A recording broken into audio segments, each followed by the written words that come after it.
Les étudiants du tronc commun BIOF, j'espère que vous êtes en bonne et parfaite santé. Bienvenue dans cette nouvelle capsule qui a pour but de déterminer, d'éclaircir l'influence des facteurs édaphiques sur la répartition des êtres vivants.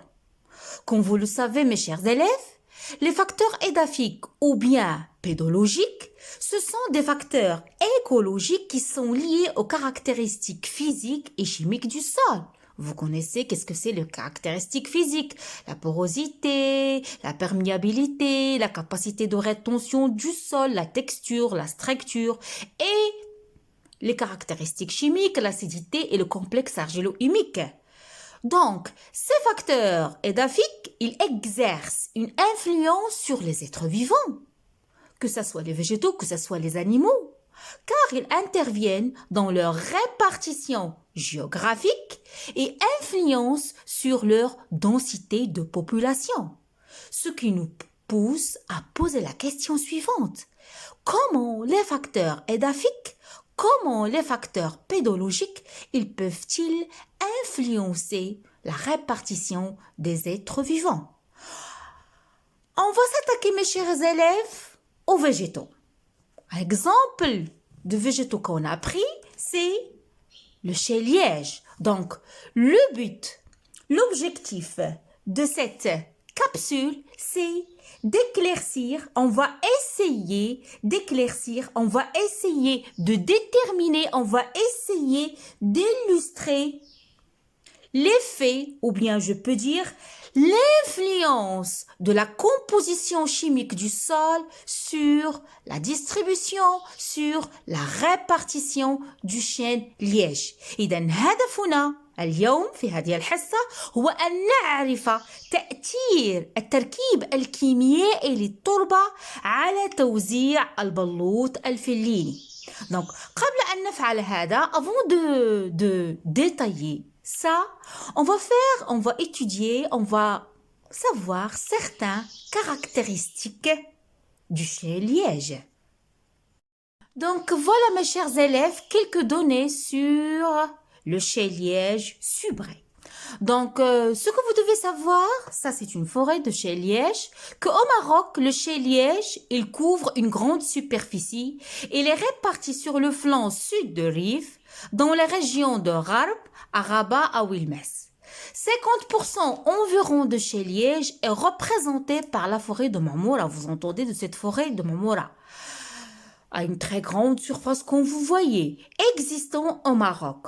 Donc l'arbre, il est représenté par un tronc ligneux couvert par une écorce de liège de 6 cm d'épaisseur qui est fissurée à sa surface. Ça, ce sont des données pour votre culture générale concernant le chai-liège. Essayons maintenant de déterminer l'influence de la nature du sol sur sa répartition. Donc, pour arriver à notre but, à notre objectif qui est de déterminer l'influence de la nature du sol sur la répartition du chai-liège, on exploite les données suivantes. Si vous regardez, ça c'est un document, c'est une figure qui représente une coupe horizontale. On a déjà vu ça, coupe horizontale, dans la leçon 1, l'écologie, une coupe horizontale de la répartition des végétaux entre la forêt de Tmara et le plateau de Zéhir. Donc, essayons d'exploiter les données de cette coupe horizontale. Donc, qu'est-ce que vous regardez? Donc, comme vous voyez, on a les forêts, forêt Tmara, forêt Ben Abid, plateau Sidi Btash, plateau Merchouch, plateau Zéhir. Et comme vous voyez, l'orientation de nord-ouest, sud-est.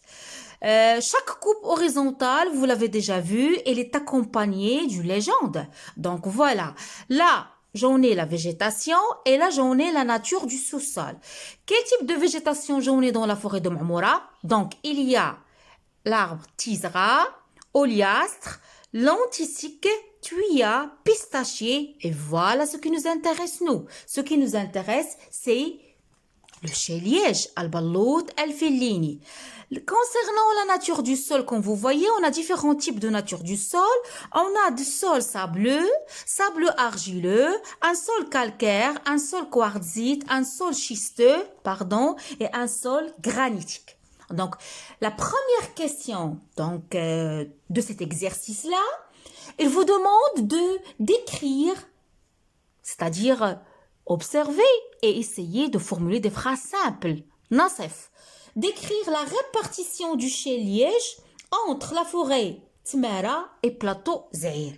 C'est-à-dire, ils nous ont demandé de décrire ce qu'on voit. La description de la répartition du chéliège entre la forêt Tmara et la forêt de plateau Zahir. Qu'est-ce que vous observez? Commençons d'observer notre coupe horizontale et essayons de décrire la répartition du chéliège. C'est le chéliège qui nous intéresse. Donc, qu'est-ce que vous observez? On voit que le chéliège, il se trouve dans la forêt de Tmara. C'est clair, ça, c'est le signe de chéliège. Il se trouve aussi dans la forêt de Bani Abid, aussi sur le plateau bien la plaine de Sidi Btash. Mais, en arrivant au plateau de Merchouch, qu'est-ce que vous observez?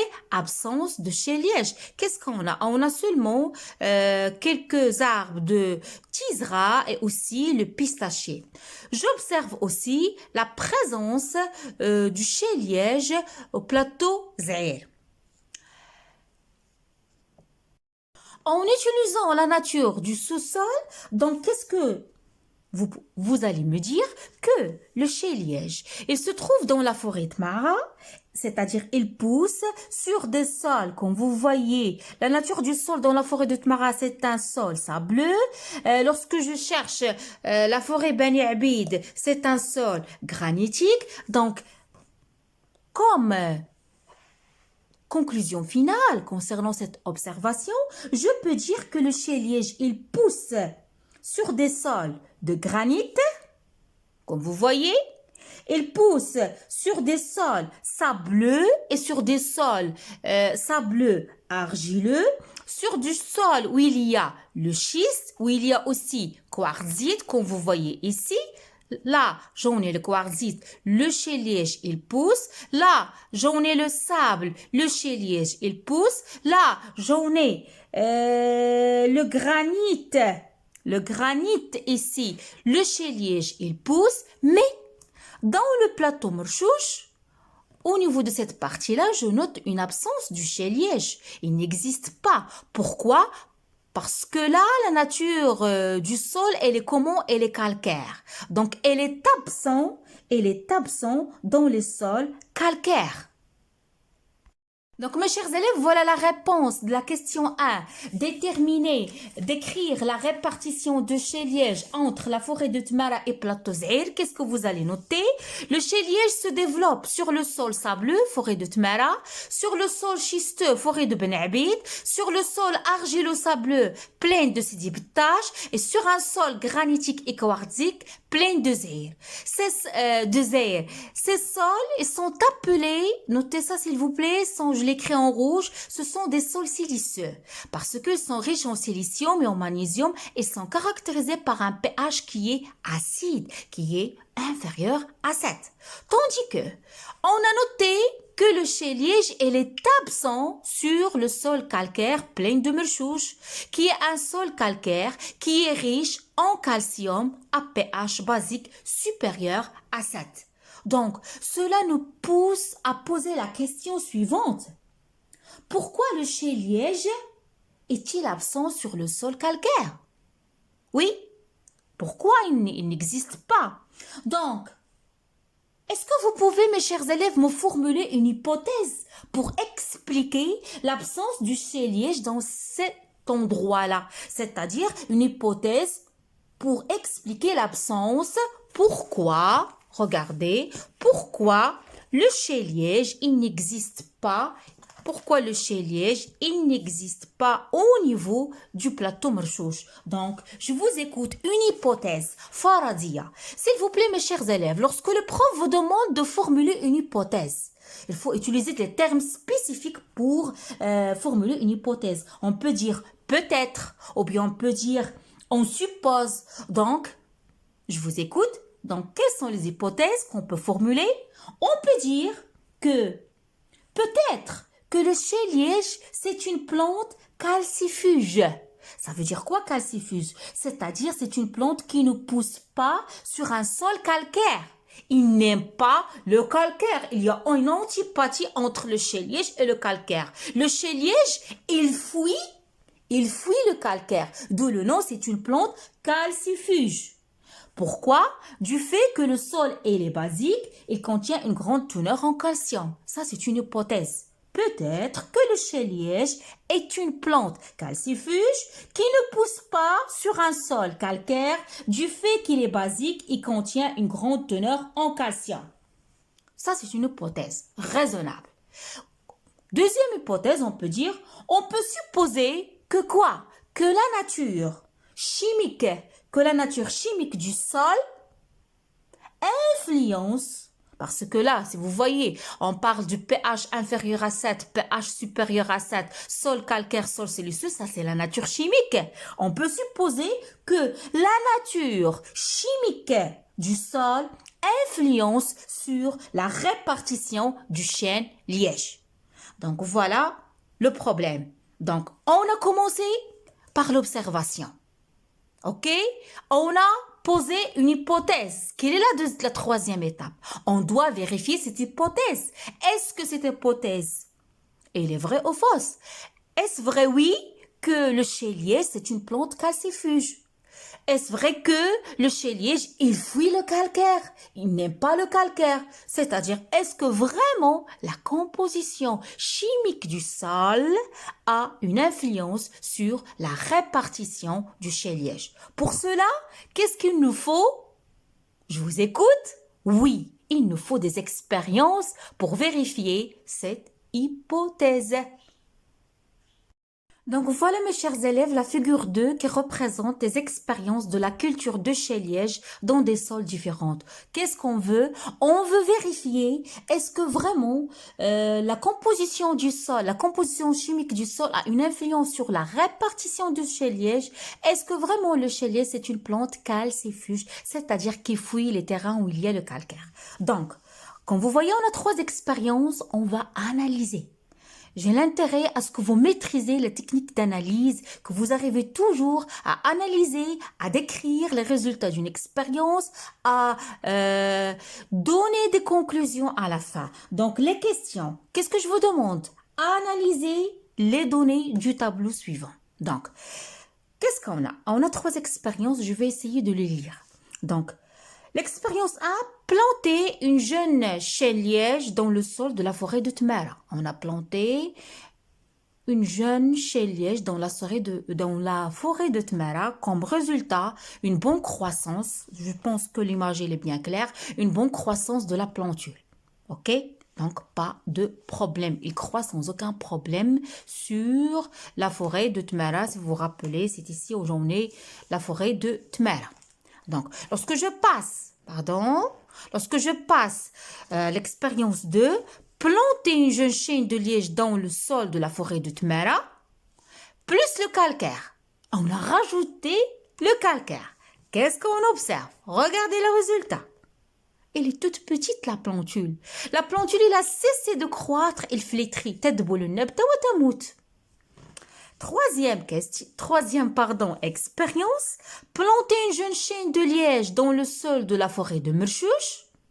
Regardez la forêt de Murchouch. Voilà la forêt de Murchouch. Plateau Murchouch. Qu'est-ce qu'on a noté? On a noté que au niveau du plateau de Murchouch, il n'y a pas de chai-liège. Donc, lorsqu'on a planté une jeune chai-liège dans le sol de la forêt de Murchouch, on observe flétrissement de la plantule. Donc, qu'est-ce que vous pouvez me dire? On vient d'observer, on vient d'analyser, on vient de commenter l'expérience, c'est-à-dire on note que le chai-liège, il ne pousse pas sur un sol de la forêt de Tmara plus le calcaire et aussi sur un sol de la forêt de Murchouch, mais qui est de nature calcaire, mais il pousse sans aucun problème sur un sol de la forêt de Tmara. Donc, est-ce que ces expériences vous ont permis de confirmer l'hypothèse qu'on a déjà posée. Oui ou non? Oui, effectivement.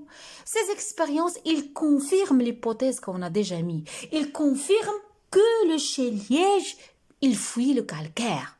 Que le chai-liège, il n'aime pas le calcaire, mes chers élèves. Que le chai-liège, il préfère les sols siliceux. Donc, quelle conclusion peut-on déduire? On peut déduire que le chélier, c'est une plante calcifuge. هي نبتة نافورة للكالكاire. Ok? C'est une plante calcifuge qui fuit le calcaire. Il préfère le sol siliceux. Donc, mes chers élèves, comme conclusion, apprenez que les plantes qui fuient le sol calcaire sont appelées des plantes calcifuges, comme le cas du chai-liège.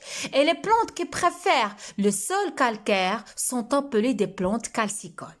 Donc, ma capsule touche à sa fin. Je vous donne rendez-vous à la prochaine capsule dans laquelle on va déterminer l'influence de l'acidité sur la répartition des végétaux. D'ici là, في رعاية الله وحفظه. Au revoir, laissez-moi des commentaires, des likes, abonnez-vous à ma chaîne. À bientôt, je vous adore.